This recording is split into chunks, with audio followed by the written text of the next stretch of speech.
मूर्ख बगुले और नेवले की कहानी। मूर्ख बगुला और नेवला की कहानी।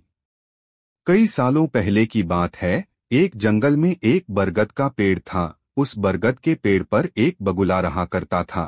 उसी पेड़ के नीचे एक बिल में एक सांप भी रहता था। वह सांप बड़ा ही दुष्ट था। अपनी भूख मिटाने के लिए वह बगुले के छोटे छोटे बच्चों को खा जाया करता था। इस बात से बेचारा बगुला बहुत परेशान था।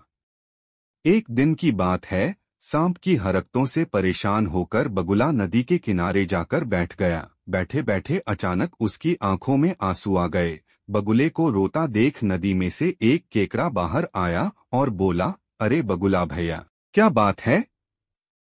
यहाँ बैठे बैठे आंसू क्यों बहा रहे हो? क्या परेशानी है? केकड़े की बात सुनकर बगुला बोला, क्या बताऊं केकड़े भाई, मैं तो उस सांप से परेशान हो गया हूँ। वह बार बार मेरे बच्चों को खा जाता है। घोंसला चाहे जितना भी ऊपर बनाऊं, वह ऊपर चढ़ ही जाता है। अब तो उसके कारण दाना पानी लेने के लिए घर से कहीं जाना भी मुश्किल हो गया है। तुम ही कोई उपाय बताओ। बगुले की बात सुनकर केकड़े ने सोचा कि बगुला भी तो अपना पेट भरने के लिए उसके परिवार वालों और दोस्तों को खा जाता है। क्यों न ऐसा कोई उपाय किया जाए कि सांप के साथ साथ बगुले का भी खेल खत्म हो जाए। तभी उसे एक उपाय सूझा।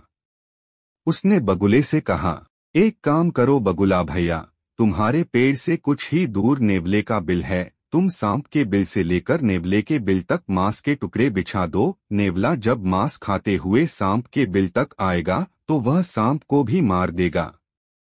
बगुले को यह उपाय सही लगा और उसने ठीक वैसा ही किया जैसा केकड़े ने कहा। लेकिन इसका परिणाम उसे भी भुगतना पड़ा। मांस के टुकड़े खाते खाते जब नेवला पेड़ के पास आया तो उसने सांप के साथ बगुले को भी अपना शिकार बना लिया।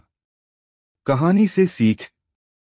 दोस्तों, इस कहानी से हमें यह सीख मिलती है कि किसी की भी बात पर आंख बंद करके विश्वास नहीं करना चाहिए। साथ ही उसके परिणाम और दुष्परिणाम के बारे में भी सोच लेना चाहिए।